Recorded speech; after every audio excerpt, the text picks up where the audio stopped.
नमस्कार, मी रमेश तारमळे.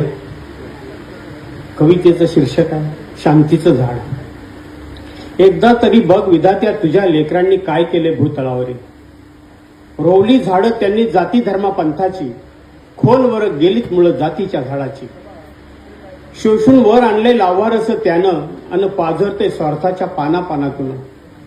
काळजाच्या माणसांची पेटली तर मन, पंथाच्या झाडाला पालवी रोज फुटते नवनवीन. तेही इतकं वाकलंय त्याची पान फुटी झाली, धर्माची झाडे इथे रक्ताने शिंपली. अन पोचली जाता सर्व धर्म समभावाच्या नावाखाली, धर्मनिरपेक्षतेची चादर इथे सहजतेने फाडली. धर्मांधतेच्या हाताने पूजा होते हत्यारी, धर्माच्या झाडाच्या फांद्या झालेत भालेवरची तलवारी. आणि करता आहे सरळवार माणुसकीच्या काळजावर, घाव घातले त्यांनी शांतीच्या मुळावर. होतात बॉम्बस्फोट हल्ले हत्या हैवानांच्या हातून, मरतात चिमुकली बालकं निष्पाप करती माणसं घराघरातून.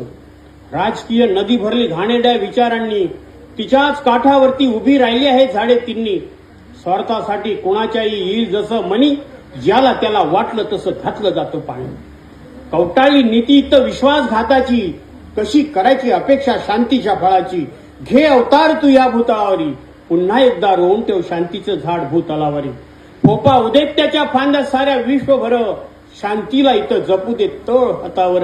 आणि तुला वंदन करण्यासाठी जुळू देत आहात साऱ्या विश्वाचे एकाच वेळी माझ्या सकट इथं, माझ्या सकट इथं. धन्यवाद.